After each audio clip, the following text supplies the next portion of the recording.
The house smelled of dust and loneliness. Officer David Reynolds stood in the doorway, the quiet pressing in around him like a thick blanket. The neighbors had called in a wellness check, concerned after not seeing the elderly woman who lived here for several days. No lights on, no movement, just silence. David had knocked, called out. Nothing.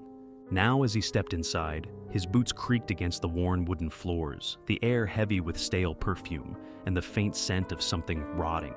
His flashlight swept across the cluttered living room, piles of unopened mail, a half-empty teacup on the side table, a clock ticking too loudly in the stillness. And then he saw her, Mrs. Evelyn Carter, slumped in an armchair, her frail hands resting on her lap, eyes closed, as if she had simply drifted away. The expression on her face was peaceful, but David's stomach twisted with the unmistakable signs of time taking its toll. She had been gone for days, maybe longer, alone. He sighed, running a hand through his hair. Another lonely soul who had slipped through the cracks. After the coroner arrived, David lingered in the house longer than he should have. There was something about the way the place felt, abandoned, but not just physically, forgotten. As if Mrs. Carter had been invisible to the world long before she passed. He moved through the tiny house slowly, passing faded photographs of happier days, worn knickknacks carefully arranged on shelves, and unopened holiday cards that had never been read. That's when he saw it. A single envelope resting on the kitchen counter, yellowed and sealed but never sent. The words scrawled across the front in shaky handwriting, "To someone, anyone who will listen." David swallowed hard. Carefully, he picked up the envelope and slid out the letter inside. "If you are reading this, then I suppose it's too late." His breath caught in his throat. "I don't know how much longer I have, but I just wanted someone to know that I existed, that I was here, that I mattered once." The words bled from the paper in faded ink, each sentence striking him like a punch to the gut.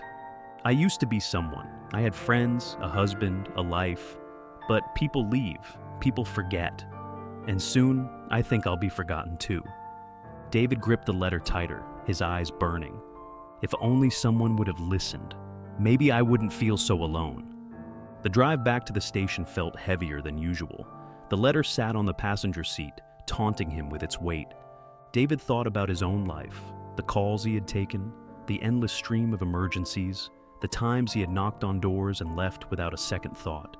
How many people like Mrs. Carter had he overlooked? How many more were out there, writing letters that no one would ever read? At the station, he sat in his car for a long time before making a decision. He tucked the letter into his wallet, not as evidence, not as paperwork, but as a reminder. Days passed, and Mrs. Carter's death became just another file in the system, another unremarkable name added to the growing list of the forgotten.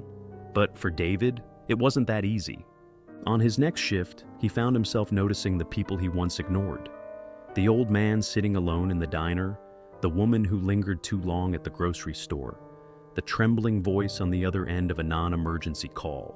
He made time, asked questions, listened. And every time he pulled out his wallet, that letter stared back at him, a silent promise to never let someone else fade away unnoticed. Weeks later, while on patrol, David stopped by Mrs. Carter's street. The house was still empty, a for sale sign swaying in the wind. He stood outside for a moment, imagining the woman who once lived there, sitting in her chair, waiting for someone to knock on her door. David sighed and whispered, "I'm sorry," before getting back in his car. Some people left behind nothing but empty rooms and letters never meant to be read, but David vowed that, from now on, he'd listen, even if it was too late. The end.